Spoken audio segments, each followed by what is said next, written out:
Welcome to Co-op Mode, round 125. This is the official video game podcast of Secret Friends Unite. I am one of your hosts, Todd Oxtra, in spooky Sauvage, Minnesota, joined by the chilling Canardian, Mark Garabin. Brains. How you doing? Doing pretty good. We were talking a little bit about Halloween plans. You've got something really cool lined up. We're gonna do a ghost walk in St. Paul where it's guided at night. They're gonna talk about all the scary history of all of the old.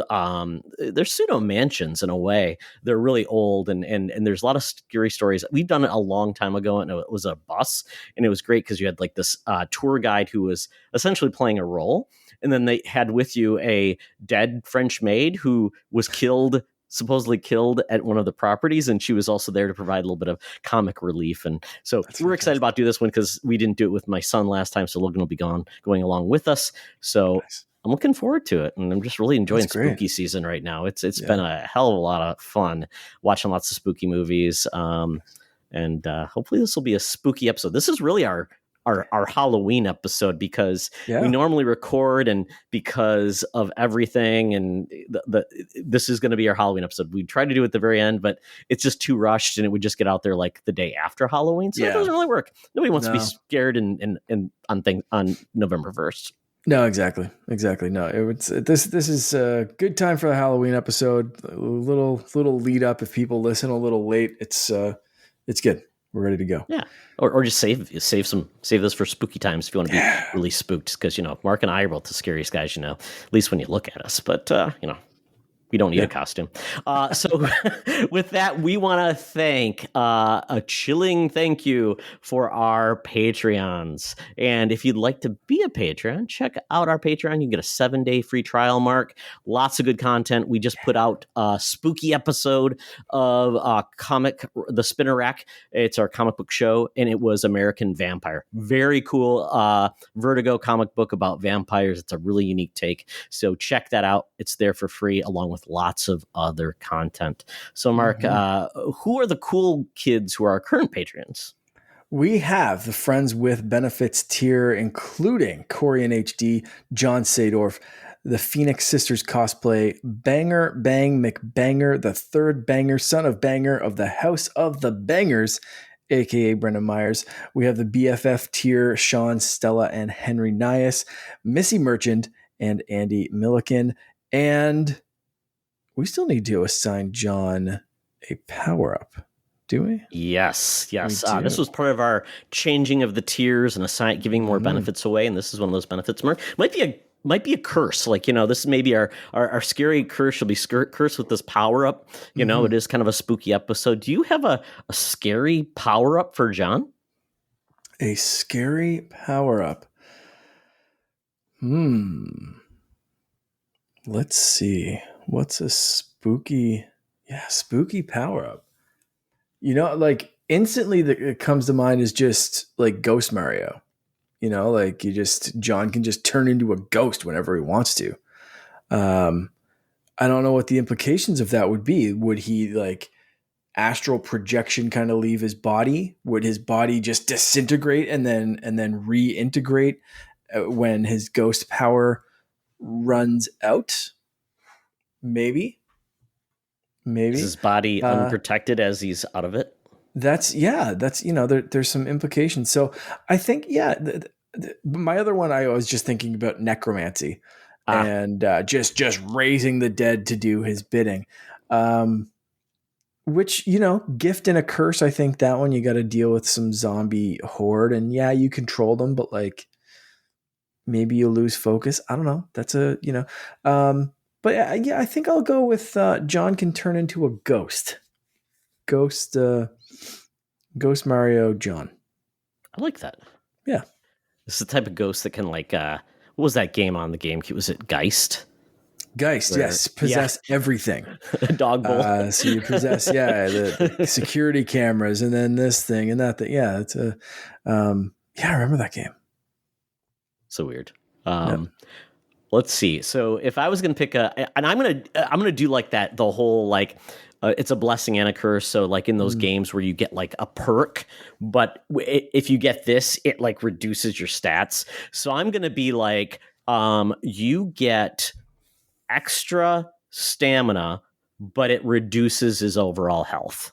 That's like, Oh, so basically he can go longer, faster for quite a time, but when he uses it, it basically takes it away from his health. So it's really one of those, you have to be very careful when you use it, because if you use it right before a boss fight and you're going with less health, might not be the plan you wanted. can you recover the health? The health, or is this like oh, what's that movie called? With the kids, and every time they use their magic, it like basically reduced their life. It turned them older the more they used it. And the guy's like dad was, it was like regular kind of like high school dad age kind of thing, but like he looked like he was 90 kind of thing. What the hell was Oh, that called? yeah, I don't know. I was thinking like The Spawn. Covenant, Oh, the Covenant. Okay, I remember that. Yeah, yeah. I I was thinking think. like Spawn, because that was Spawn. Like he would use his powers. He essentially reduced his he reduces his life of expectancy, and then he would go to hell. So that was kind of his curse. To use his powers and make him really powerful, but he would lose his health and would eventually go to hell. And he didn't want to do that, so he had to Yeah. conserve it and use it appropriately. So hopefully, John, you enjoyed those power ups, and if you disagree, take it up with management. Oh, that's us. Oh no. Ooh, let's see how that goes. Thanks, John. Well, this week we're continuing with the spooky theme. And Mark, I picked horror game settings. Yeah. So I picked a couple, and I had examples of it because I'm not sure Great I got examples. all of Great, them. great picks. First one was kids' restaurant. So you think of like a Chuck E. Cheese or Showbiz Pizza. I don't know. Was there a Canadian type of like themed restaurant like that for kids, or was it No, also Charles like Entertainment Cheese? I know we saw like we didn't have one around here, but I know like I saw Chuck E. Cheese advertisements and stuff, so I think they had existed Okay. in maybe bigger cities.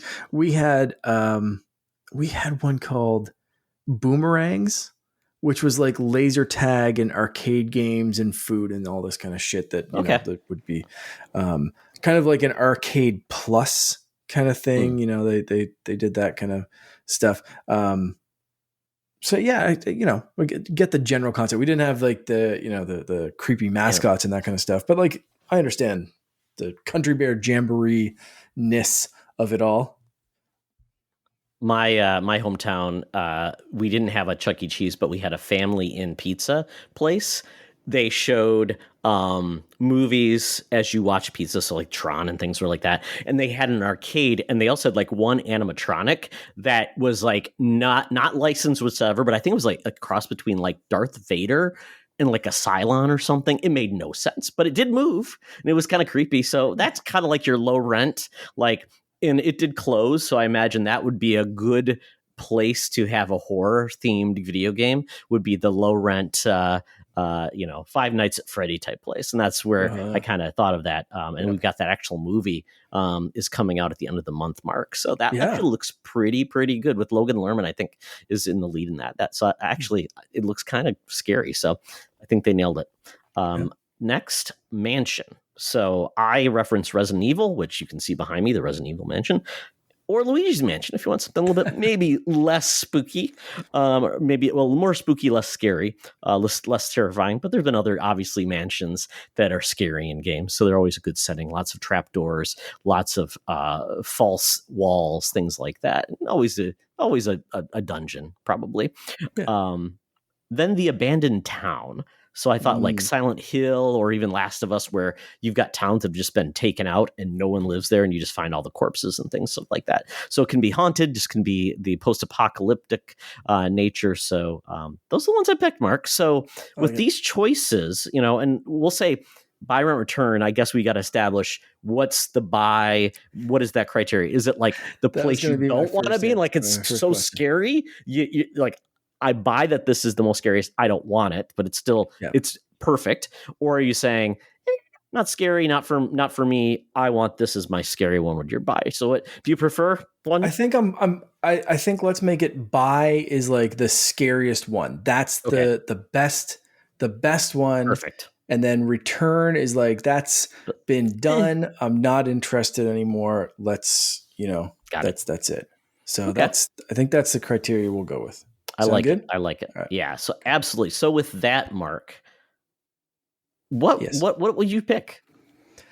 I am going to I'm going to return Mansion because I think it's limiting because it's been done, like you said, with Resident Evil games, Luigi's Mansion. We've got a few of those already. Um, and I think you can put aspects of a mansion in an abandoned town. So I'm going to use that. That's going to be my return, even though I absolutely love Resident. Like if I think of horror game, Resident Evil is the one that comes up. Like the first Resident Evil, that is like my go-to horror game of choice. And same thing with Luigi's Mansion. I'm going to be playing Luigi's Mansion this month because it's fun and kind of, just quirky kind of Halloween fun. And that's kind of what I like. So I'm saying that that's the least favorite one, but it's also my favorite. So this list is going to make no sense, as most things do with me. So Mansion, I am returning. I'm also kind of thinking about this in terms of like our bonus round later. So that's, if you're wondering how my brain's working tonight, that's how. It's going to be a toss up between Abandoned Town and Kids Restaurant, but I feel like, again, the Kids Restaurant could be a little limiting. And an abandoned town, you could, again, have an abandoned restaurant in there. So adds to the creepy factor. I do like horror games that trap you in a location. So kids restaurant or abandoned like place in general, like one building, one little creepy place that you're in. I do get the appeal of that. I do like that. But I think I'm going to use that as my return or my rent, and I'll buy the abandoned town just because it opens up so many possibilities of going in here, going in there. And there's something creepy. I was talking about this with my wife about a week ago because we were talking about an abandoned village that we went to. And I found it very peaceful. Apparently, this place is haunted. It's, it was abandoned just after World War One.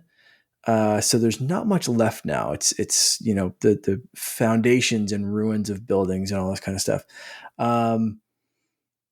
But it was some parts were creepy, but for the most part, I found it so peaceful there because it's out in the middle of nowhere, so there's not even like a cell signal. I just found it was very quiet, Perfect very for whatever, but also probably creepy. If the yeah. sun goes down and stuff, and like again, there's no cell signal. And so no lights, no nothing. Just you're in the woods and there's some creepy building structure foundations around. So I like that. Even a small abandoned town like that one, like a complete ghost town would be scary, but also like a town that people are supposed to live in, like a Silent Hill kind of thing where it's like everyone just seemed to have disappeared or something like The Last of Us where it's like halfway between the both. I like that. Is that, again, is it is as psychologically terrifying as like being trapped in a restaurant with monsters or demon possessed, creepy dolls that want to kill you? I don't know, maybe, but that's what I'm going with today. You never know what you're going to find in abandoned town. Yeah, that's where my brain's at right now. Okay, I What like about it. you? You make a lot of great points. So I don't know if you swayed me or not one way or the other, but as I'm thinking through this, um, I'm really thinking, to your point, the mansion has been kind of done before. You've seen it a million different games, and even Resident Evil, the multiple games, they've done that where there's been just a big mansion or castle, which is great atmosphere. But once again, it's like a lava level or a water world. It's those levels you're used to and you're expecting. So yeah, I would probably return that just because, not because it's not effective. It's just it's not really opening a lot of new possibilities you probably haven't seen before. Um, I do like the idea of the abandoned town because what it opens up is, to your point, you're probably in the middle of nowhere. So once again, the likelihood of you getting assistance or making communication or even trying to get somewhere else is probably going to be very hard. But I also like the fact that it's abandoned town. So you've got all these buildings, which opens up the potential for different threats or different surprises in each different building or general store, or maybe an automotive, like a car repair shop, or like, you could have a stable or something like that. And it would open up an opportunity like, oh, there's your dead horse that's going to eat you. Or there's the criminals that are not really all dead in the jail, that are now going to eat you. And a lot of places for things to hide. So I like that, because you think you're safe, you got away from something, and you close the door and you look, and hey, look, your best dead friend is there. So I like that. So I'm gonna rent that, because I think it's got some opportunity, some new things, especially we've seen that with games using it, and it works well. And depending if it's like post-apocalyptic or something like that, can work either way. Or like turn of the century, old times. Think of like Sleepy Hollow or something like that. Really like that era. Yeah. But then Kids Restaurant, I think I'm going to buy that, because I feel like there's opportunity here. And I think it's that very small enclosed space. You're in one building, not very big, limited places to hide. Ultimately, you're going to probably have a lot of locked doors that you probably can't access. Do you have keys? And then potentially an opportunity for someone to spy on you with cameras. Which gets a little more creepy, like the Friday Nights at Freddy. So it adds that claustrophobia, and you never really feel like you're safe, because if you make a sound, most likely you're going to be screwed. And the opportunity to just meaning that every move you make is going to be harder, because you are probably closer to being found than in these other places, just because they're bigger spaces. So I like that. You get that panic factor too, right? Like you said, is the door locked? Do you have the key? If you have the key in that setting, do you have time to open the door? Do you have time to get? Is it like the key ring with 85 keys? Right. Like even if it's one, like if you try to open a door, that my porch light burnt out a couple of nights ago, and it was trying to get the door. It was like pitch black, and it was just like. I was carrying some groceries in one hand. And I was just like, something's chasing me. I'm done. Like I'm out, because I just could not get it. It was just it was not working. So replace that. And you're going to drop the keys. You're going to drop the key. And then where's it at? And for sure. So like that, you get that immediate panic factor that you might not get. I think you're right on with the abandoned town, where when you said like, you get away and like, you think you're safe and something, but you could be safe. You know what I mean? Like there's so many places to run. Like you look at that building, you're like, I'm not going in there. I'm going this way. Maybe. Yeah. Like you just kind of cheese it right to the end. So I like that choice. That's really good. Very cool. Well, hopefully everybody enjoyed this. I forgot to share this before the show, so we didn't get any community involvement. That's on my bad. I will do that better next time. But if you saw this, let us know in the Discord group or on one of the socials that we're on. Let us know what your pick is, because I think these are hopefully you had a different choice, and you can tell us why. Yeah, definitely. All right, Mark. This is just the two of us. I figured we could get into some news, because there has been a lot going on. So these are like three big stories, and one that I think is fun because of the season. And you can obviously talk about some of the other Halloween themed events that are coming up in a lot of games, because, it's that season. These live service games always add them on. So let's hit that first, actually. So I shared this story, and I didn't really know this was a big thing. And that's the Call of Duty has a Halloween event. I really wasn't aware of that. I guess I'm less into that zeitgeist of all of the live service part of Call of Duty Modern War, because you have Call of Duty Modern War 3 plus then Warzone, and they kind of overlap sometimes in regards to skins and weapons. Yeah. And I'm not sure what they've done previously, but this year they're doing The Haunting. And what really stood out to me is they've got characters from Diablo. So you've got uh, the Butcher, I believe, from the original Diablo game. You've got Lilith as well, and it's funny to see her with weapons, but she's also scary and can take people out. You've got Spawn and the evil clown from Spawn, which I thought was interesting. And then you had Ash from the Evil Dead. And oh, wait, that's not even the only one. Skeletor. That's the one. It's like Skeletor. Amazing. Oh, and Helsing too. The vampire from Helsing. You've got some Doom elements as well, and then Anarius from Diablo as well. I guess that's the angel as well. So that's kind of cool. So I don't know. I know Warzone's free, but I believe the Modern Warfare 3 online is you have to own the game. So. I don't know. Does any of this stuff seem interesting to you, Mark? Because I know that's typically not your thing. It's not typically my thing. I usually play the campaign. Yeah. With this, I mean, I'm almost tempted to try it out, but I'm not sure. Yeah, I mean, I always enjoyed the Call of Duty games. I used to like the original, like Modern Warfare, Modern Warfare 2, like those, the original games, like for the Xbox 360, they were my jam back in the day. Like that was my online multiplayer of choice. That Gears of War, like, so if I was to get back in, this would be interesting, but I'm like, I don't know if I want to jump back in just for this. It is kind of interesting that Ash is coming to this, and Ash's skin is in the Fortnite shop right now, or at least he was this morning. And he has his own game that I think is going to be turned off soon too. Yeah. So just a character that it's like, hey, we're doing a Halloween thing. Who's cool? Let's get that. So it is kind of neat. Like, but like Skeletor is such a weird choice with Skeletor, with Helsing, Lilith, like just everything. Like it's good. There's a good mix of characters, which I really enjoy.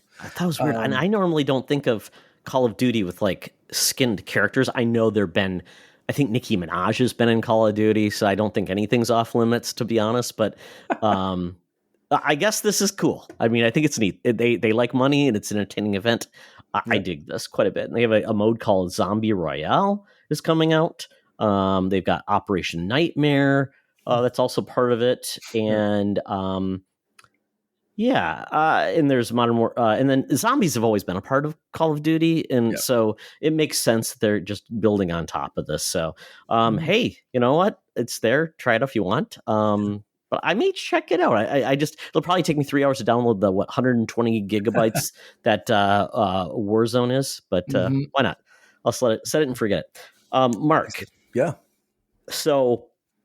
I know at least one of the games that our friend Cheesy is into is Splatfest. It's Splatoon, and I know he's been like so frustrated. He was like, "Where's the Splatoween? Where's the Splatoween?" Mark, are we getting a Splatoween?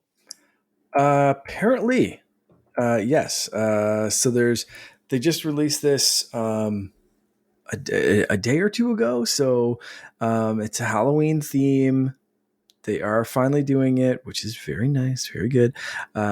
There's some new outfits. There's just regular stuff. You can decide between. I think it's zombie, skeleton, ghost.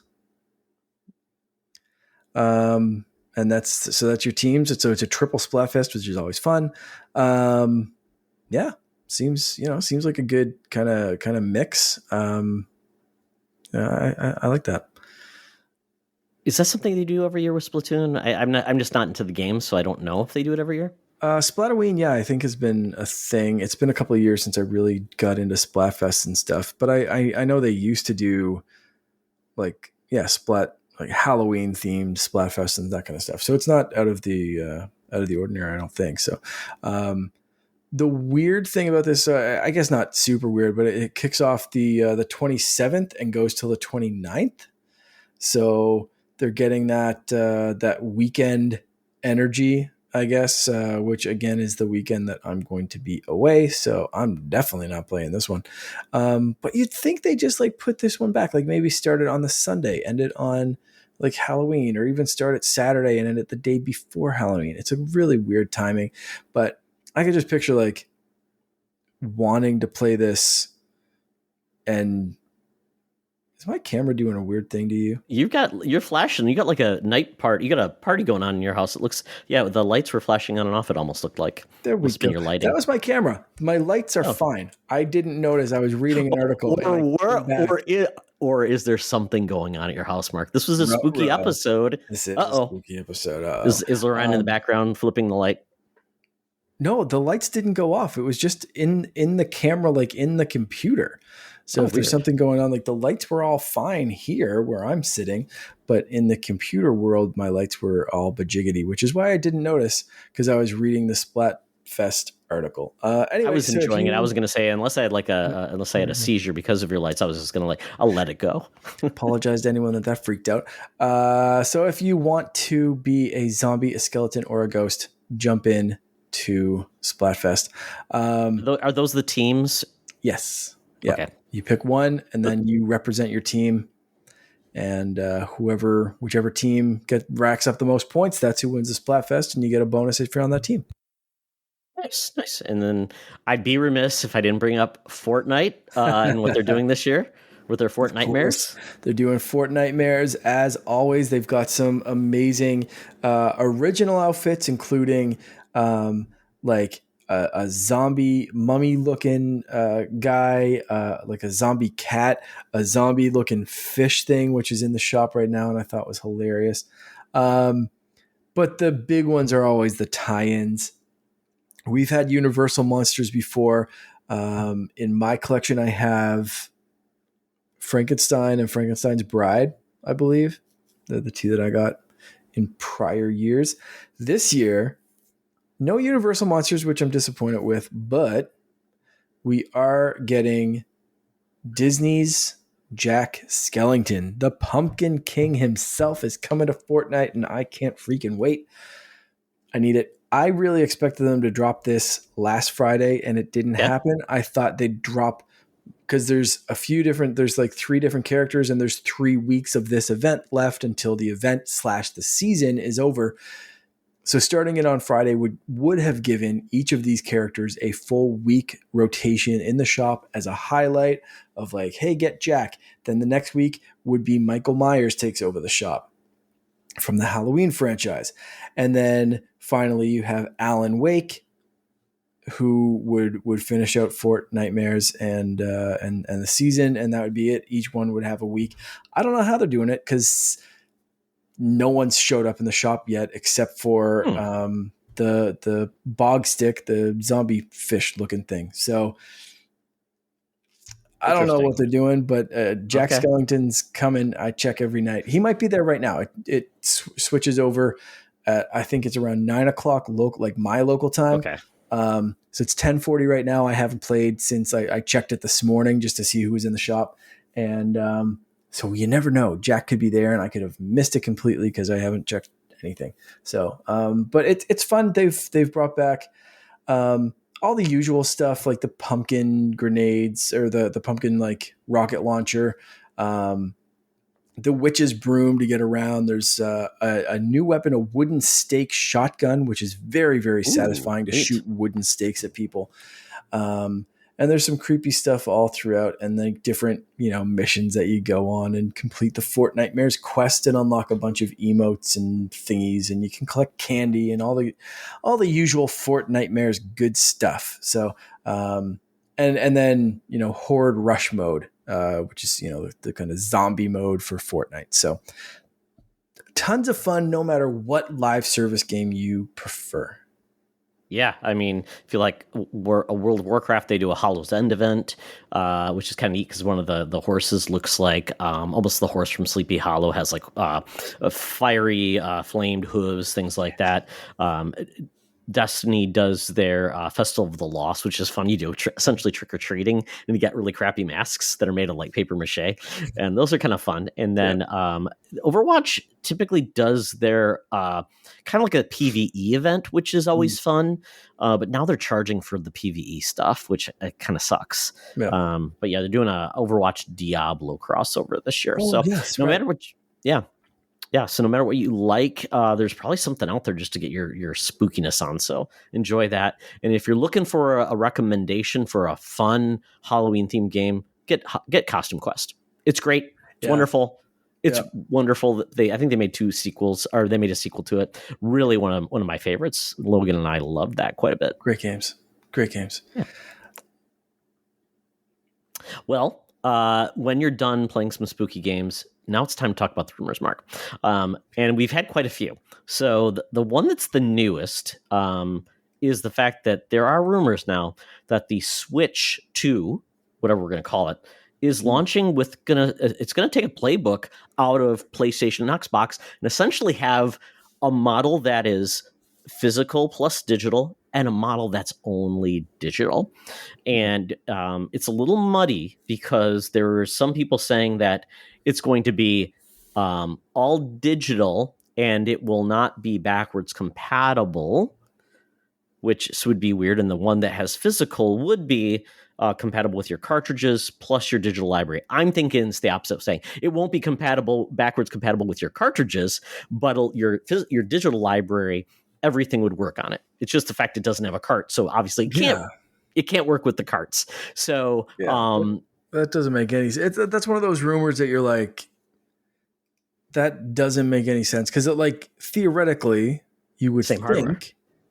It's the same software at least running the damn thing. So like how would you block off a digital purchase? I get it. If I buy the digital version, there's no place for me to insert my little cart. Obviously I can't play that one, but like, it doesn't make sense to have an OS or a machine that's just limited with its backwards compatibility. That just, I mean, if a company's going to try it, it's going to be Nintendo, but it just doesn't make sense. You know what I mean? Like that's a weird one. It's not like the old days when to get backwards compatibility, you had to include the old hardware. Like the old PlayStation 2 had PlayStation 1 hardware, and because it couldn't do it software emulation-wise, I believe the Wii had GameCube hardware in it. That's how backwards compatibility worked. And then the Wii U also had Wii software in it, like hardware. Yep. Okay, so that used to be back into Wii mode. Yeah, and then the PS3 had essentially a PS2 built into it. That's why it was so damn expensive. Yep. And then they got away from that. They got rid of the hardware, so then it was no backwards compatibility. So I don't think they're going to put like a Switch 1 hardware in a Switch 2 to do it. I don't think they're doing that. That would be way too heavy, way too expensive. It would just be dumb. So I think, to your point, it's just going to be a digital only, which, quite honestly, I think if you offer both, I don't think you see anything wrong with it. And I don't know how Nintendo would be like, how would they justify it though? Because I mean, by taking out a slot, does that really cut a price? I just don't see how it works. I'm thinking it's like it's not a Blu-ray drive or something like that. As soon as you said it, I was like, why? Like, does it take up that much? Like, is it space saving or cost or whatever? Like, it can't be that much. Well, unless that's like unless that's their light model, like they launch with like, here's the dirt cheap model. Yeah. But I just still don't get it though. I don't see the play unless they're saying, and by the way, we're moving the cart and we're going to make it not dockable. We're going to, I don't know. And they're saying the price difference is only $50 here, right? Like, so it's like, it's in line with other. It's like the PS. Yeah. We'll talk about that, but the PlayStation stuff, so like, I guess, I don't know, $50 is $50, but there's got to be something like, I don't know. It seems weird. It just seems weird. Maybe it's a mental thing for us where it's like, hey, it's like a disk drive is at least something big, like this is just like a little cartridge slot. It seems weird, but like Nintendo's done not quite the same thing, but something kind of similar before with the DS line where as the DSs got older, they lost the GBA slot. You know what I mean? So like if they're doing that where it's a dual slot system where Switch 2, what the hell's going on? How did I just do balloons? How did you get balloons? Mark, is it in there? Is the clown, is Pennywise going to come and get you? If I get eaten tonight, I love you all. I'm sorry. So like that, if it's a double slot, let's say that Switch 2 games are either all digital, so they don't need the slot. So the slot is just for Switch games. Or if the Switch 2 takes a new kind of cartridge, so this is like a double slotted kind of thing, maybe I can see them like being like, that price is just you if you want the Switch library, you just got to pay up. You know what I mean? Like that could maybe make sense to me. If it's something like a like the Game Boy DS kind of thing of like, yeah, you can get the DS with the Game Boy slot, or you can get the DSi, no Game Boy slot. It's smaller. You know, it can do this, and this more. Like, I don't. It seems weird, but I'm starting to kind of justify in my mind ways that it could make sense. Yeah, like I said, unless they could not figure out a way to make backwards compatibility work from a software sense, because if they're going to go with new NVIDIA, basically chipset, which may make it more difficult to do the backwards compatibility. I don't know. I don't know enough about it. That would be the only way that would say they'd have to add the hardware, which means that maybe making the other model more of like a handheld only. It's lighter. It's cheaper. But to your point, $50. I don't know who would skip the $50. I want to save the $50 for that loss of your library and all those things. It would just be for like new people onto the Switch. But at this point, who doesn't own a Switch and who doesn't have games for it? Or, I mean, it could be for the people that, you know, like for me, if this thing is backwards compatible, I'm probably selling my OLED. You know what I mean? Yeah. Or like saving that. Maybe we'll save one of the OLEDs because both myself and my wife both have OLED models. Maybe save one of those to give to Finn. But like for the most part, probably selling them and getting these new things. You know, so like if you're the kind of person that would hold on to the Switch because you have a collector's model that you really like, my wife might say, yeah, I'm not letting go of this Zelda collector's model. Like I'm keeping that one. And then it's like, okay, well, save yourself $50 because you got your Switch and then you got your Switch 2 and you're happy, right? Like that, if that's a possibility and you don't mind switching the Switches, then yeah, save yourself $50. Who cares? But for me, like if I can get a backwards compatible one, nah, my OLED's gone. I'm just giving me a new one. Keeping hardware where essentially your library moves with you is kind of now, it kind of negates needing the old stuff, unless you're like you said, a custom version or something like that. You really loved it. I mean, there are going to probably be games like, I know on the Switch Lite, there's certain games that don't work in certain modes because they removed some of those things.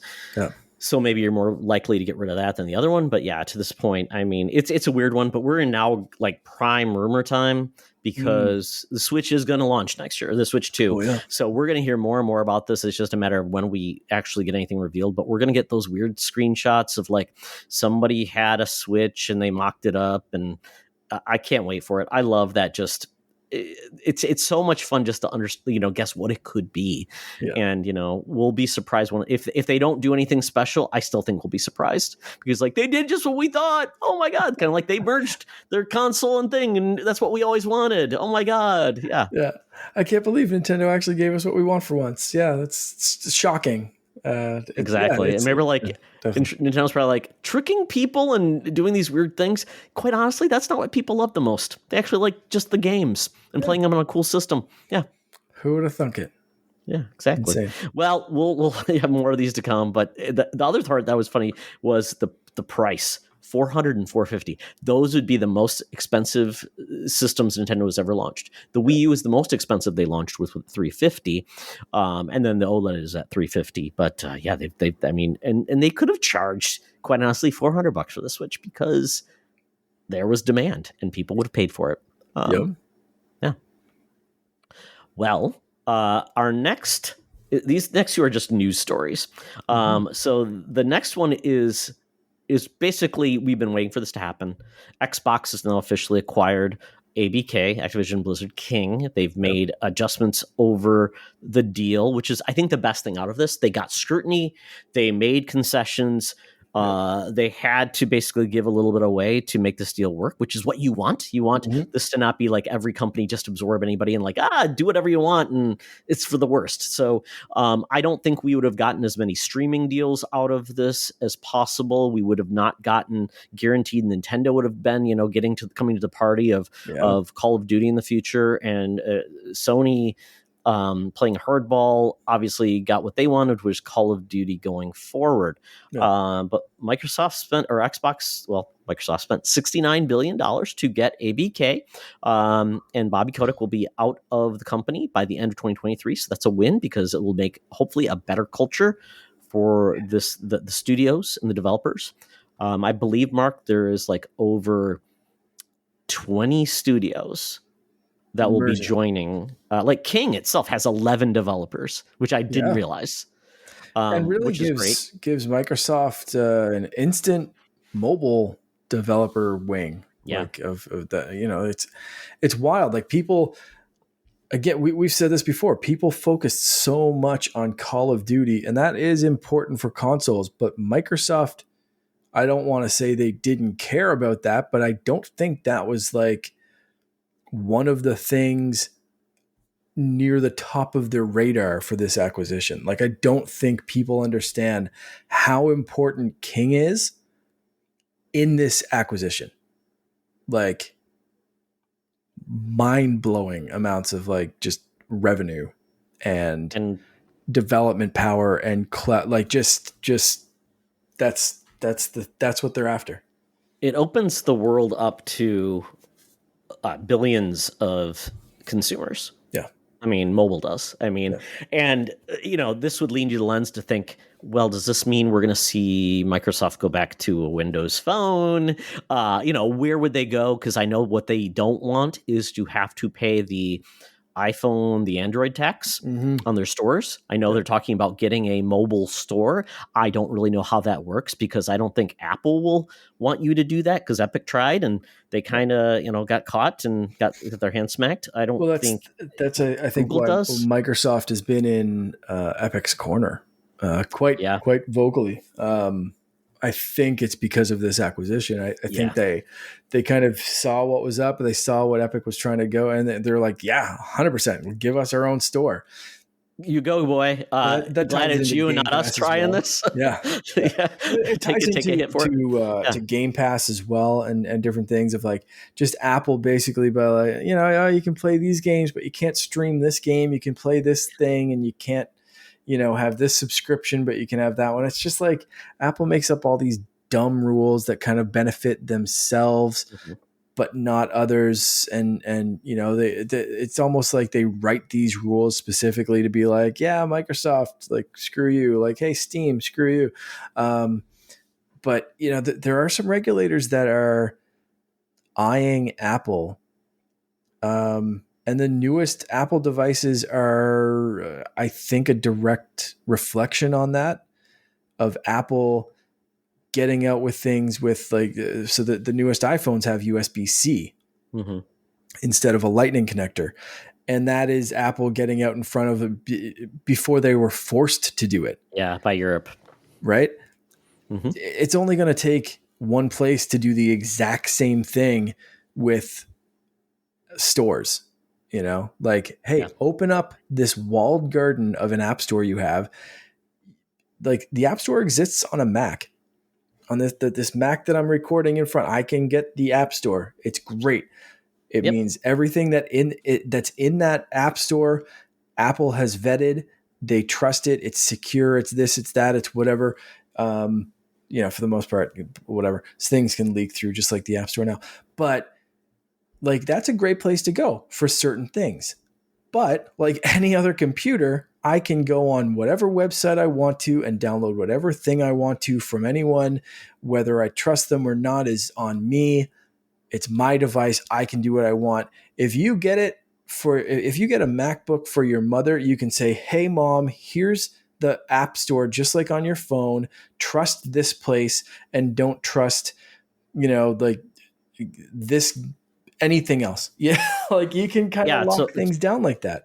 It's an and it's simple. ecosystem, walled garden. It's great. You share, everything works with whatever But you've got. It's a very much to yeah, be a seamless, take the pain out versus Windows. To your point, there's a billion launchers. I mean, we're hearing potential rumors that Sony's going to make basically a launcher on PC, so they don't have to pay the whatever taxes out there. I mean, Windows, I don't know if they actually charge fees, but nobody wants to be on the Windows Store. right. Steam has a 30% fee on their store because they're kind of like the everybody needs to be on Steam to be Yeah. relevant. Although Epic, they're basically having exclusives, like Alan Wake 2. It's only available on the Epic Game Store. It's not available on Steam, and they paid for that because they want to bring people to the store. But they also decided that they were going to be more dev friendly, and they only charge, I think, 8 or 12% Not much. Yeah. versus the standard 30 from others, Completely. Yeah. stores. Windows also, the Windows 11 is those. There's a lot of Android apps that are just compatible with Windows 11 too. Yeah. So I could see them, and you can sideload Android stores and storefronts on Android devices, which makes it a little bit more open. So you've gotten people to get around things. So it makes sense that Windows or Microsoft would try to do that. But I'm also hoping what it does, Mark, is it gets, because a lot of people are trying those like handheld PCs, like the ROG Ally, which a lot of people like, but they said it's still clunky. It's not completely. There's no real Windows mobile platform at this point that works really well. They have Surface, but that's a little bit different. You want just a gaming, like Steam has the big mode, which is essentially it's like a console and Windows doesn't have that yet. And I think if they can do that in a mobile PC environment, that will be amazing because there's a market now for it. They found this, like, hey, Nintendo figured it out, and they're like, oh, people that don't necessarily want Nintendo, but they want the luxury of having that PC architecture with the Steam and all these other devices. There's going to be more coming. I think there's even a Legion. They have one that's very much like the Switch. It's higher powered, but it's also basically got like Joy-Cons, and which is pretty cool. So all of these things are kind of like, it's going to be interesting to see what they do with King. That's they in part of this deal was part of driving revenue. Yeah. Mobile generates a ton of revenue. Call of Duty generates a ton of revenue, and that's what they want. Because right now, Microsoft does not, or Xbox hasn't like had a live service game that's really nailed that revenue stream coming in. Halo, they tried, it just struggled. And if they can do that, that also teaches them how to do that with their other games as services as well. So there's more to play here because ABK, that's what they do. Blizzard's been doing games that make money for years, Call of Duty as well. And I think the other part of this that'll be interesting is to see, I think they released a list of like the IP that is owned and wildly underserved. I think there's this is what we most hope is it's better, opportunities for the developers there to get off of Call of Duty, hopefully, and do something else. Toys for Bob. There was another developer that did a lot of like Crash Bandicoot and Skylanders things as well. That we're hoping they'll get to go and things. And the thing I want, Mark, I want Guitar Hero to come back. Yes, but I also want Design Lab guitars. Ooh. So just think about that. Our Xbox is now in the hardware business. I want or just even faceplates for your guitar. Like you could and you can get those designed. So they don't have to keep making different guitars. You can just get those faceplates because they're doing the wraps now. Yeah. I think that would be cool as hell because we need new instruments because you can't, just making them backwards compatible doesn't work because how many of those guitars are still working and are around? And if you can find them at the eBay, they're like $300. I still have two. We need all new plastic instruments. I love that, especially the customization bit. Oh man, yeah. Microsoft's got the money to get licenses back, and maybe they could get. Let's put it this way: the company that made Guitar Hero is kind of floundering. Maybe get them to say, "Hey, go away, harmonics from Rock Band, and come to Guitar Hero. Come back to your original home." Yep. That would be awesome. Yep. Ah, the potential. Yeah. So this is good. We don't know about games coming to Game Pass from this acquisition. They said at this point they don't expect anything in 2023, which is a shame if everybody wants Call of Duty, the new one, and or Diablo. So if you're interested in those games, maybe be patient Wait. and maybe you'll see them come soon. But Yep. yeah, we'll see how that goes. The last news story, Mark, is probably one of the dumbest things I've seen in a long time.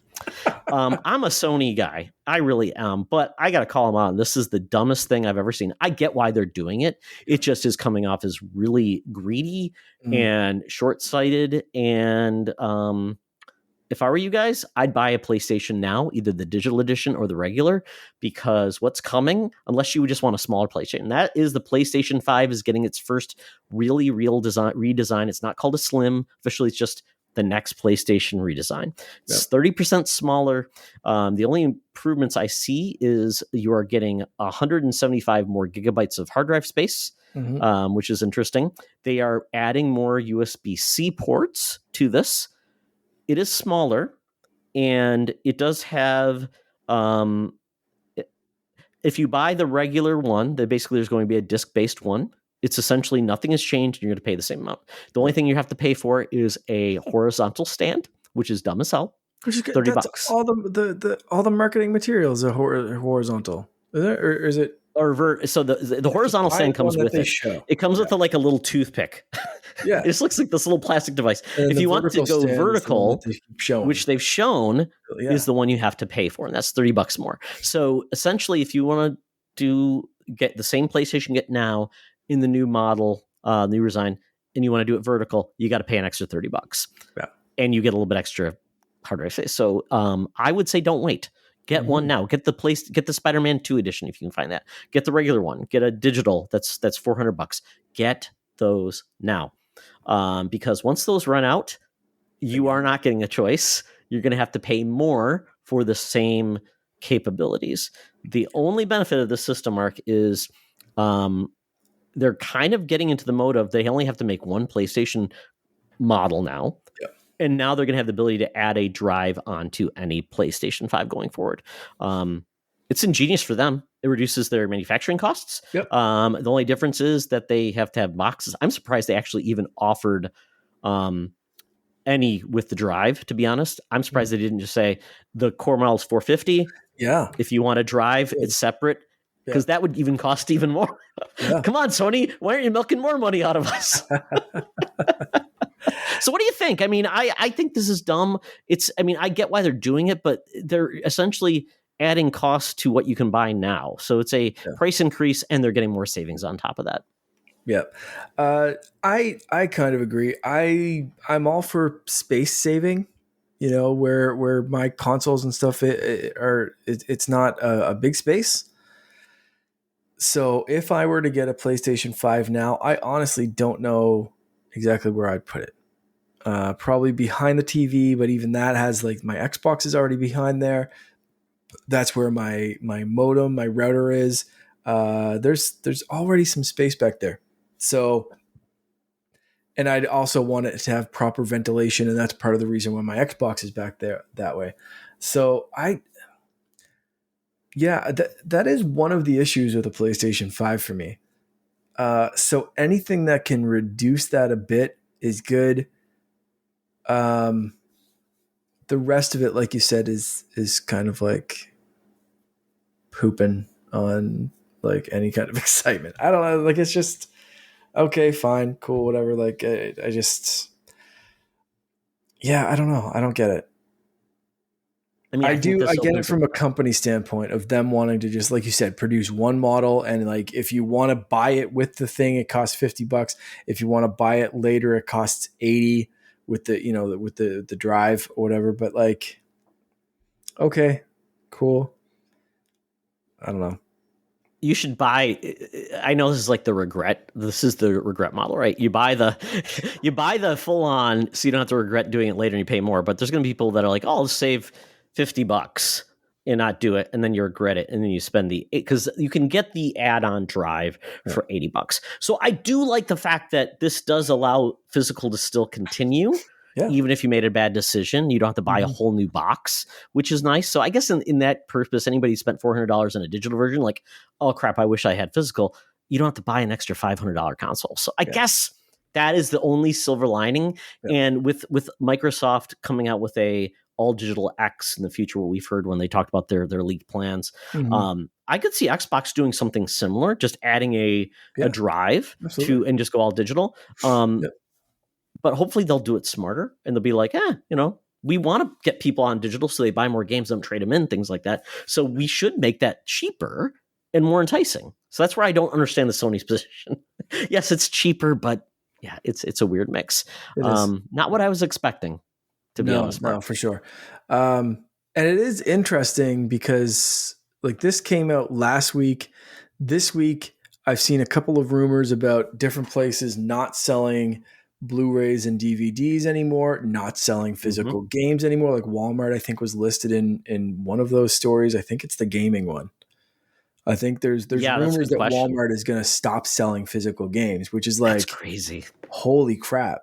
So then, is this like a long play kind of thing where the digital version right now is just like, don't get that one. Don't be a dummy. But like in a couple of years, that's going to be the de facto because, like if you can't go buy a game at Walmart, why bother having a disc drive in this thing and save yourself $50 or whatever it is? And just like, because you can't buy physical games anymore. And that's a road that a lot of people don't want to go down. I, for the most part, have all physical games. There's a few that I bounce back and forth, but for the most part, like I'm digital just to, again, save some space. Yeah. I mean, everybody wants to sell you a subscription service, so the need for that, even the newest Xbox this holiday, their big holiday thing is going to sell you an S 500 gigabyte edition with a 3-month subscription to Game Pass. Yeah. So they're doing their own effort, and Sony same with PlayStation Plus. Nintendo's the only one that's basically not trying to sell you a subscription where you get games that are new, and they still don't mind if you buy physical games. So I think Nintendo will be the last man standing because PC, long ago, I cannot buy a PC disc even if you tried. Because I don't know when the last time I saw a disc drive in a PC. Oh man, yeah, they just don't come anymore. I mean, Apple was the first one to really kind of get away from any type of physical media too. So games are kind of like the last man standing. But you know what? I still have GameFly, and GameStop is like, hey, you can get games where we're at. Come to GameStop, please, please come. Yeah. We'll sell you games. And pre-orders may actually matter again because really there might not be enough discs to go around. We will see where this all goes, but this was fun talking the news. We don't do this every week, but I thought this was a good way to catch up. And as the rumor mills continue, we'll have fun talking about it. So with that, we're talking about games. So we're like almost an hour in, and we were talking about playing games yet. I love this. I don't love it. I love playing games, but Mark. So you've been playing Assassin's Creed. I know you said you're kind of like you've got more to play in that game. You really want to have a fully formed opinion around it. So I respect that. Yep. But I know you're going to have something really exciting to share when you have more. I do. Yeah, I'm going to do a full review, and Patreon subscribers will get that first. And then I'll put it on the regular like this feed.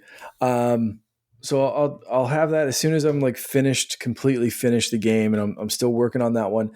But the other night we started watching Upload again because on Amazon Prime good because show. The new season's dropping Friday. So if you haven't, if you're not caught up on Upload and you have Amazon Prime, check it out. It's a great show. Like mystery comedy, all this kind of like romance story, like all best this P joke ever. Yes. Best P joke ever. I laughed my butt off on that joke. I'm like, what? This shouldn't be that funny, but it is. Just hit that up. It's very early on, so we hit that episode already. So good, so good. But that show always makes me feel like just jumping into VR for a little bit and checking out some stuff. So I finally got around to playing Moss 2, which picks up pretty much exactly where Moss 1 ends. I mentioned this game last year as a game that I really wanted to play because I think it would have been one of my top games of the year. last year if I had have played it. I didn't get to it in time. And then I just kind of kept putting it on the back burner, playing other stuff. And I'm finally like, you know what? I can't, we're coming close to the end of the year. I can't do this again and just be like, no, I didn't get to Moss again. Like, come on, it's been almost a year, Mark. What's going on? You're gonna make that little mouse cry. That's exactly right. And I don't want to do that. So Quill and I have been going on an adventure. I played so much, I drained the battery on my Quest 2. You didn't have it plugged in? That's a sitting game, essentially, right? It's a sitting game. I never plugged my Quest in. Like, I don't think I've ever played it with it plugged in. So I played it until I got the battery warning. And then I was like, I've been playing too long. It's time to go to bed. And I took the set off, and I was no longer immersed in my world. I was just in my living room, and I went to sleep. So I've only put one really, really good play session in so far, but the game is delightful. It is just as delightful as the first game. It feels very much just like a continuation, like book 2, but it feels more like chapter 2 than maybe a brand new book. You know what I mean? Which is not a bad thing at all. I haven't noticed anything like really visually or, like gameplay mechanic wise, like super changed from the first one. You start off with the same weapons, the same armor. Like it literally is just a continuation.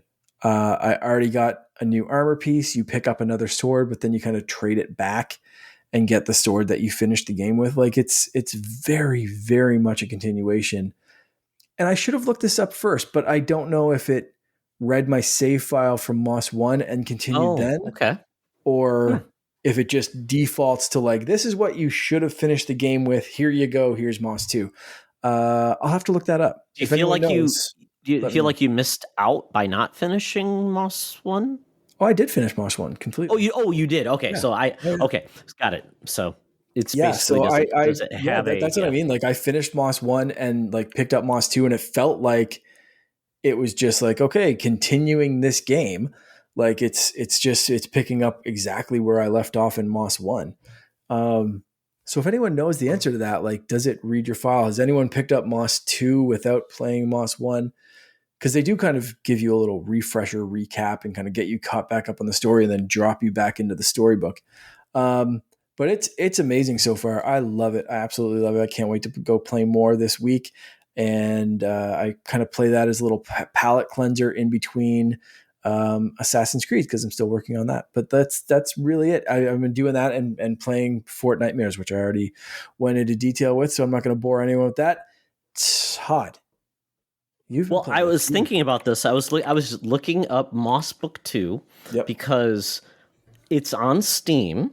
And actually, I gotta get this. Moss Book 1 and Book 2 is currently on sale, a combo, $16. What? On Steam.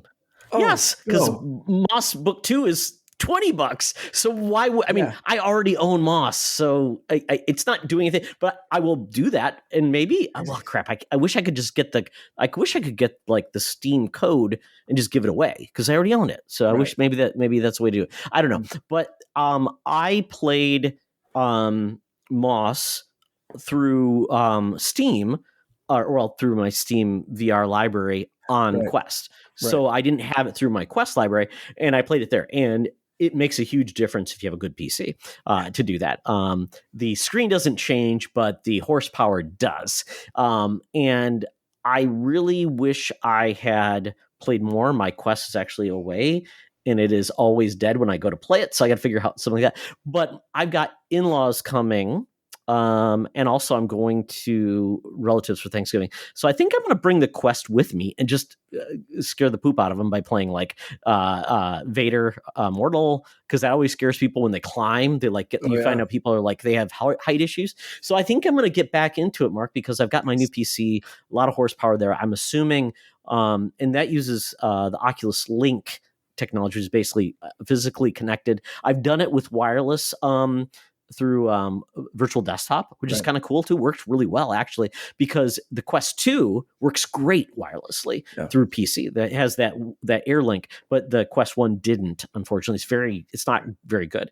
And when I see the things with Quest 3 and what they're showing with the AR Oh, yeah. technology, that's attractive to me. That's far more attractive than PlayStation VR 2, unfortunately, because I don't know. But the sitting games are attractive to me because my space is kind of small, Mm. and doing crazy stuff like that. I don't want to hit my OLED. I don't want to do crazy stuff. So, but I think I want to get back into it with those type of games that are that type of experience. Mm-hmm. So we'll see how that goes. And I do have a workout area that I could go and not damage anything. That maybe I'll go back to Vader Immortal because I never finished the game. So you've got me intrigued to go back, but Moss is great. Yeah. I loved what I played of it, and I want to play more. Definitely. Yeah, you should. Such a great little story. Well, I've been playing something a little less cute, and that is something I never even remembered that existed, and that is Resident Evil 4 had DLC. Back in the day, they had a mode called Separate Ways, and this was Ada Wong's missions that happened concurrently with Leon. Like Ada would show up, and they'd like have.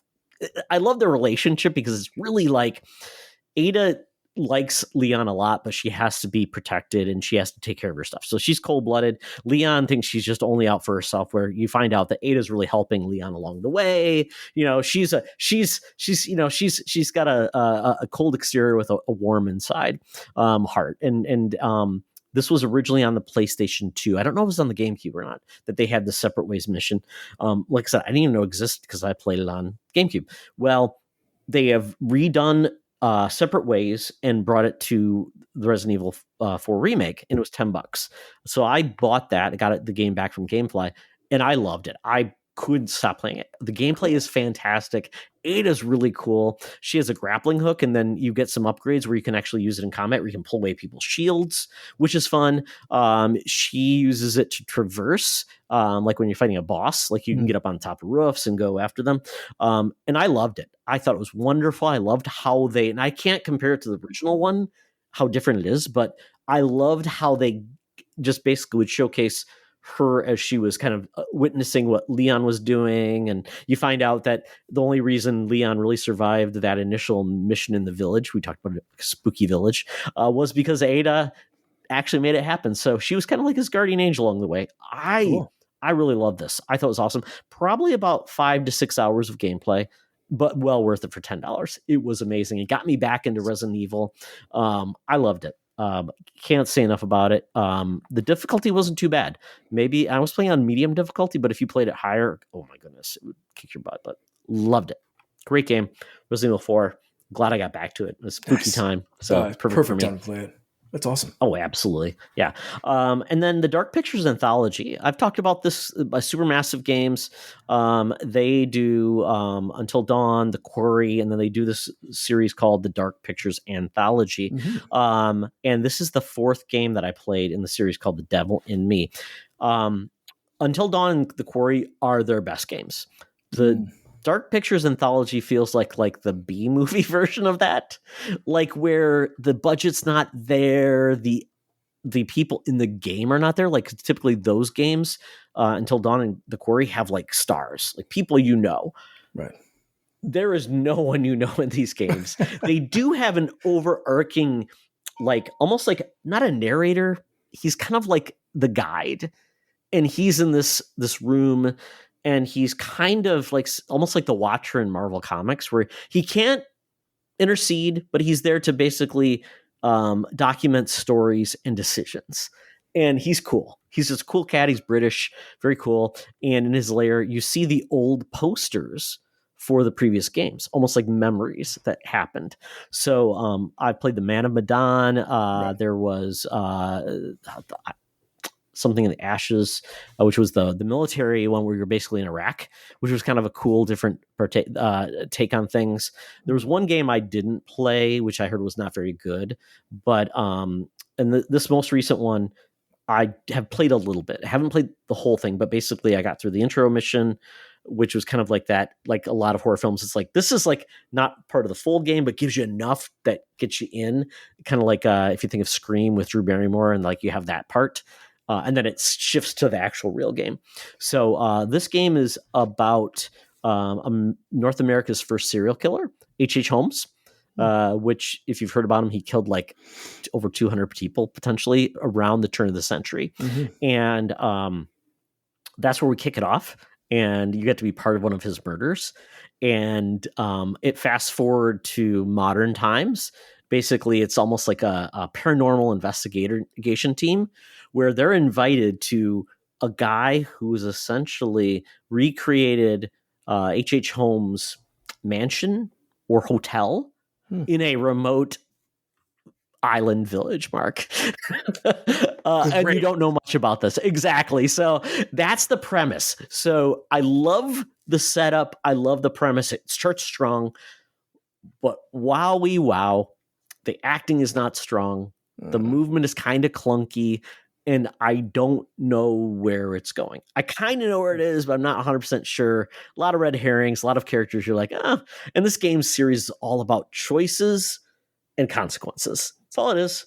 It'll remember you did that decision. Oh boy, that's a bad one. And it does quick time events. So like when you have to make quick like action sequences, if you accidentally push the wrong button, you're probably going to screw yourself. So and then it also gives you like imprints of like decisions you made, and it shows you like these are critical moments within time. So which is kind of cool. So there's playability in this to replay it if you want to basically make better decisions or have better skills. But the other thing this game offered was to see, basically it said play with friends or play alone. So this has a game mode where you can play online, you can play with other people, which I like. Yeah. But I have no friends, Mark. So I can't play online. Well, the likelihood that other people are also playing this game, available people, and just when I play. Yeah. But if you timed this right and said, hey, Mark, you got the game? Yeah, I do. I got it for free or cheap or whatever. Hey, we're going to play a spooky game session on a Tuesday night.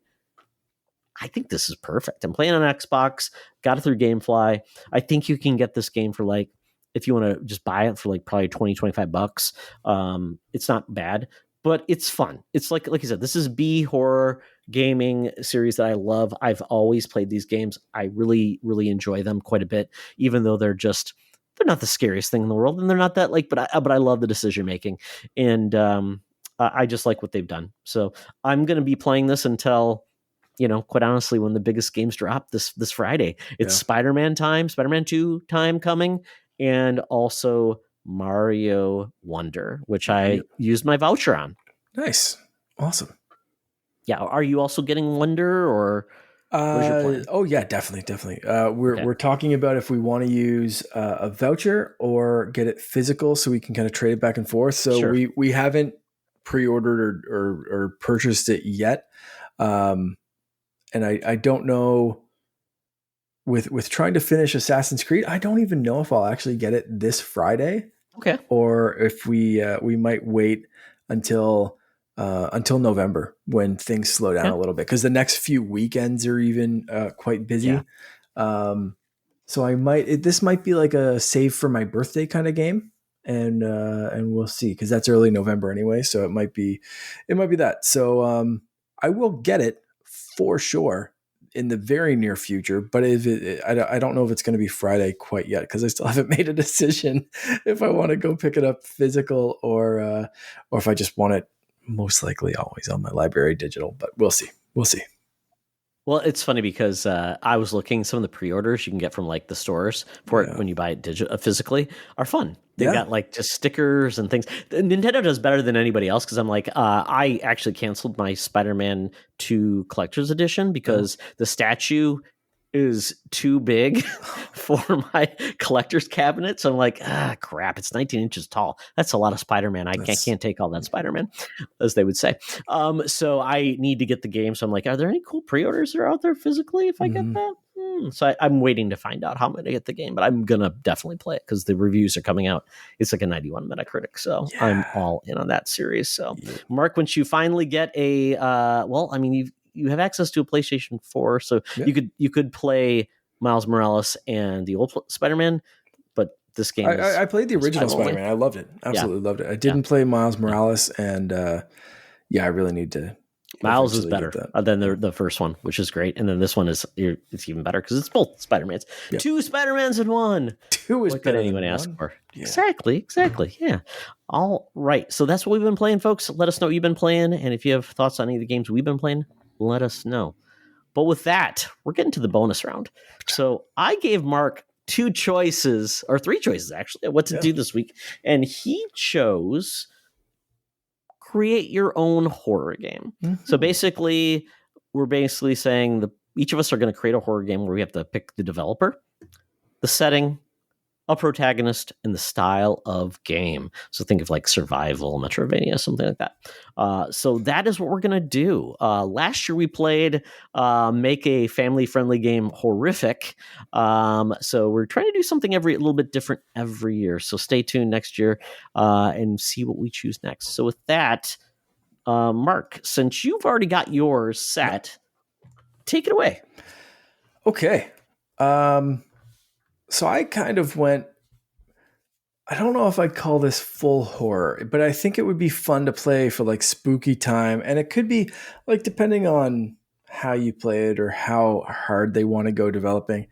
But I picked I think someone like Obsidian for this one is what I'm thinking, mainly because of Grounded. So Grounded, they shrunk you, but I think in the same kind of way, the protagonist for this one would be you as a kid. So you could design, create your own character, build them how you want to. You know, you could have different little outfits and different things. This would be a great place for that kind of like DLC tie-in. So if you want like little Todd to be wearing a Transformers backpack or a Ghostbusters Proton pack with the Ghostbusters suit, like this is where you do that, right? Like you get those tie-ins and that DLC and whatever. But this is it. You play as a kid. I'm thinking like that 6 to 8 or 9 year old range where like you're kind of getting that independence of like, hey, I can go outside the yard, I can go up to my friend's place, I can do this, I can do that. You're kind of getting into a little bit of trouble, but not like too much. You know what I mean? So I remember like for this age group, for this age range, I remember like my cousins, like older cousins or like just like kids around or whatever, just like you try to creep each other out. You try to go after the haunted house down the street. So I'm thinking this is like the setting for this would be those little snapshots, and like each kind of mission or each level or whatever could be different things in your everyday life. But like Courage the Cowardly Dog, cartoon, love that. Perfect. Everything's ramped up. Everything's like just ramped up to 11. Everything, your imagination's just going off the charts. Every single thing, playing it, you're seeing what 8-year-old you is seeing. So you're seeing the creepy attic at grandma and grandpa's. There's like some crazy shit up there. There's a monster up there. We have to go check it out. There's a haunted house down the street. Maybe it's haunted. Maybe it's not. Who knows? We're going to go check it out. That's when you grab your proton pack and you're going to go like, check that out. You got to check out the attic. You're heading home from your friend's place after dark, but the streetlights are acting up a little bit. What's causing the streetlights to act up? I'm not really sure, but I'm pretty sure I just saw some eyes looking at me from the woods. It's those kind of things, right? Like, yeah, like Grab by the Ghoulies is like kind of like, is that the feel? Like, I mean, Grab by the Ghoulies. I'm not familiar with that. Hold on. It's rare. That's their spooky game. That was the first game they put on Xbox. Was Grab by the Ghoulies. No way! I never played this. You've never played it? You can play it on if you have Rare Replay. It's there. I do. Yeah, about a kid. It's spooky. It's kid trying to survive, and I have never ever heard of this game. What? Oh my god! Like, you've got to check this out, life. Mark. I'm looking this is going to be your spooky game. Play that with Lauren. You guys that love it. Might be it's it. Fun. Yeah. Oh, that looks so cool. I've that was never the first played game they did when they were bought by Xbox. If anyone's screaming right now that I ripped this off, I have zero recollection of this game ever, and I've Well, played you some rare didn't, replays. But I think it's got like that costume quest, that Yeah, type oh of yeah, like that age definitely group where it's like that kind of Monster feel. Squad. Yep. That's what I was going for. This was like Costume Quest, Luigi's Mansion, and that's it. Like third person view, because I want you to like see the kid. And this is one of the things that I want is, uh, because you can see your character. I want your imagination's already starting to play in this game. Not quite the exact same as something like Eternal Darkness, but I kind of wanted to take that psychological element, but apply it in an imagination filter. So for this, you could start off and basically you just pick up a stick or you pick up a rock or you pick up something that you use as your weapon. And at first, that's a stick and you're fighting whatever kind of like haunts are coming at you depending on the mission. But the stick might turn into a sword or a knife or a baseball bat. Like it turns into something simple. So like let's say Like a baseball bat ground, like first. using kind of like the grounded kind of concept where you could like craft and do things like that, like Obsidian I did. mean, it levels up with your imagination. So the more you beat things, the more you defeat enemies, the more imagination you get and you start to really believe in it. So it just kind of levels up with XP.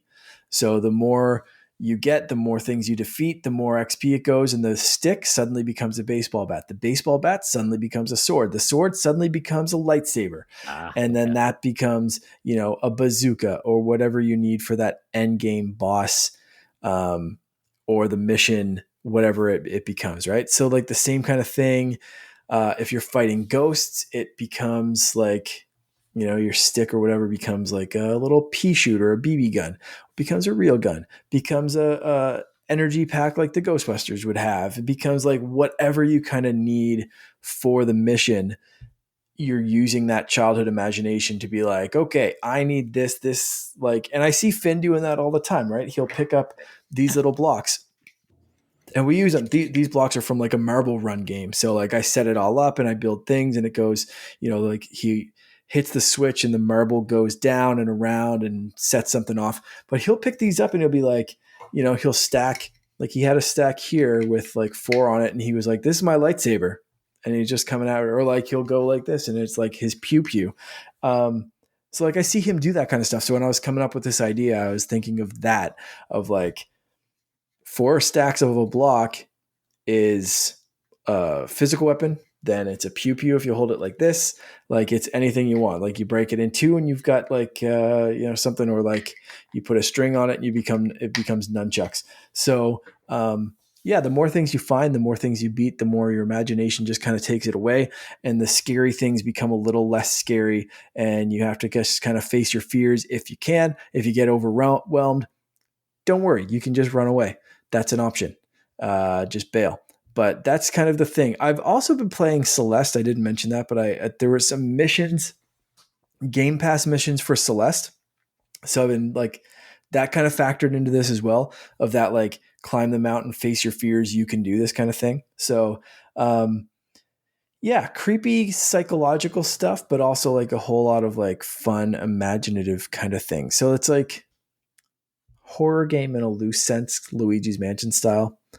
What was the other one? Grabbed by the Ghoulies. Yeah, that Well, even looks. Costume Quest, the kids' And Costume Quest. costumes Yeah, turned into like battle armor, or it's something. And basically, their imagination led to like, oh, I've got these abilities and these skills. I love that though. You basically saying use your imagination to give you like powers or weapons to yeah, defend yourself. I like that's that. it. Yep.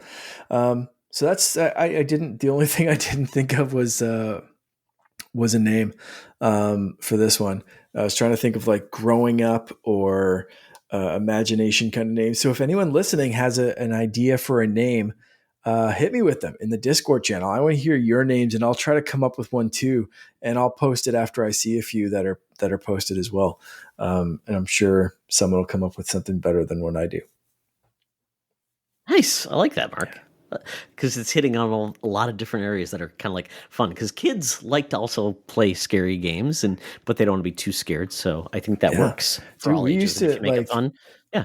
like in the summers, like at our cottage, there's there's a bunch of kids around from all the different cottages and stuff. But there was one kind of in the middle, and it was this old like farmhouse type thing. And they said there was a ghost up there named Yeah. Angus, and he hung himself in this house. And we'd get our like Ghostbuster plastic proton packs and just be like, we got to get rid of or go check out Angus or whatever. And like we'd go up to the attic and we'd creep around. The second someone heard one creak from like a creepy old house, probably like mice or squirrels up there or whatever, but we'd be in the attic and just someone would scream and you just take off running. But like if if you're gonna find a Goonies map, that's the house you're gonna find it in. Yeah. But like you never stayed in the attic too long to find one. So like we used to like that kind of shit. All that like that was so like that was what I was like I was thinking of those times, or like you think you can take a shortcut through the woods, but like it's getting dark here earlier now, so Yeah. like that kind of thing. Like we went for a walk, like Finn and I after dinner, after supper, we go for a walk a lot through the summer. We did it the other day. It got a little too dark, a little too fast. And Finn was just like, we're cutting this short. Let's go Yeah. home. It's way too Spooky. dark for me right now. Those aren't birds anymore, Daddy.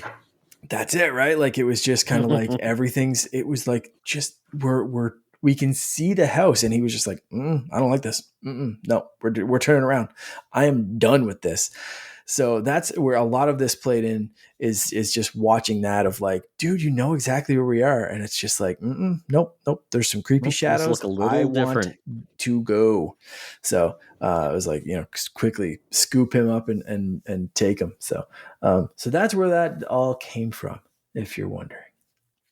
Very cool. I love that. I love that mixture of kids' imagination and the Halloween, because that's where my brain goes when I think of Halloween, the scary times that I made the scary stuff in my own brain.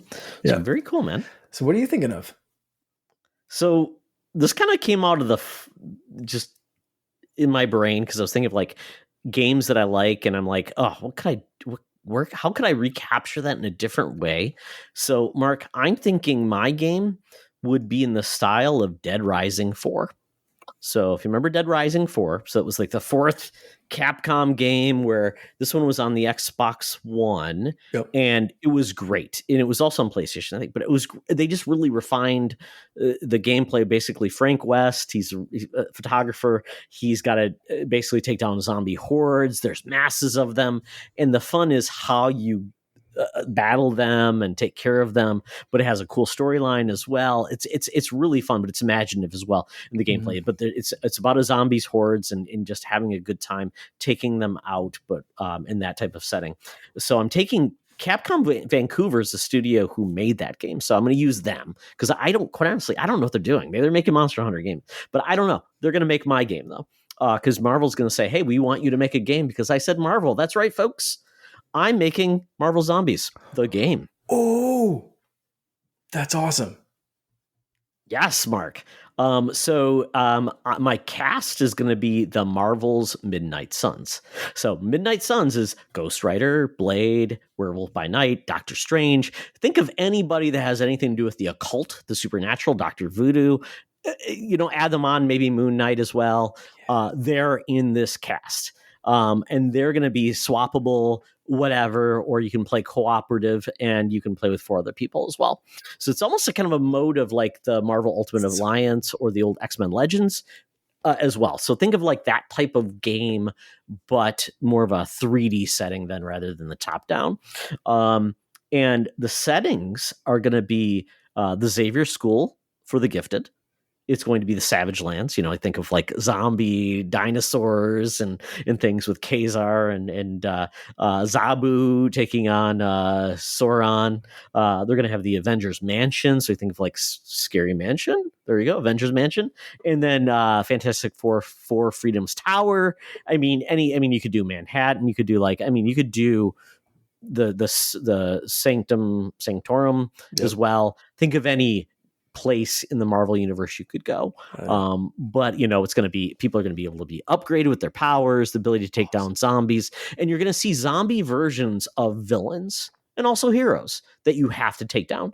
Obviously to find a cure. Why is this happening? And it probably leads you down a path of who's all behind this. And I don't want to spoil that because that's the fun part of this game. That's the synergy I want Marvel games to do. Fun, adult, crazy gameplay, awesome studios making cool stuff. So that's what I want. I want Marvel Zombies, the game. I freaking love that. You surprised me when you were going with like the Dead Rising stuff. I'm like, okay, cool. Yeah, I like that. Is you drop Marvel Zombies? Like, I got to rewatch that because I like my face is just like, it's got to be just pure shock. That was such a good idea. I love it. And I recently I saw like a page from one of the Marvel Zombies of like Cap getting his cap taken off by Magneto. So He's good. like, thank you for bringing the shield, dummy. And it just, yes. right. It's such a great panel. Yes. And I think like Spider-Man's with him or something. And Spider, like, he's like shattered his leg or something like that. And it's just, it's such a great, because like they still have personality, but they're zombies. And I think that would be such a new zombie take. We're so used to zombie video games being like zombies with powers. We have not seen that yet, but like in a video game setting. Zombies that can be like, oh yeah, hey, Spidey, go after him because we still know what this is, but we also really want brains. We can coordinate. We can use powers. We're a team. We can still communicate effectively. You got Morbius, who basically is undead, so he's a good guy to have on your team because he can't get turned. Or it was Machine Man was in one of the series where he was basically a machine. He can't be turned; he's a machine. So he's a great. So you could do that. You could mix up your teams and find people, and maybe there's a cure that you could turn people back. Don't know, but so good. Yeah, I want these type of games to be made because why not? They'd be so much fun. And you know what? Nothing better than seeing your heroes turned loose and not have to worry about killing anybody because they're already dead. Yes. Deadpool needs to be on this team as well. Just Deadpool kills the Marvel universe. Zombies. Absolutely. And it's because of his healing factor. He can't be turned. Just like Wolverine can't be turned. He could be in it as well. So there you go. Well, there we go. There's our games. So you got something a little bit more for the young at heart, and you got something for the rotten at heart, I guess. The rotten heart of our undead hearts. There we go. So folks, let us know your pitch. You know what? We won't steal our idea. Ours are trademarked by Secret Friends Unite, the Canadian, and Ox, proactively. So Marvel, come and get me. Mark, I don't know. I guess you got to go to Xbox for yours. Yeah, right. Yeah, I guess that would be an Xbox exclusive or whatever. Obsidian, yeah. You pitched it. So there we go. So that is another episode. We survived, Mark. At our survival horror, we survived this game. Although with your camera stuff, I don't know. I'd basically burn some sage before the end of the night. Yeah, I'm throwing this camera in the garbage right away. If anyone knows a good webcam, that'd be great.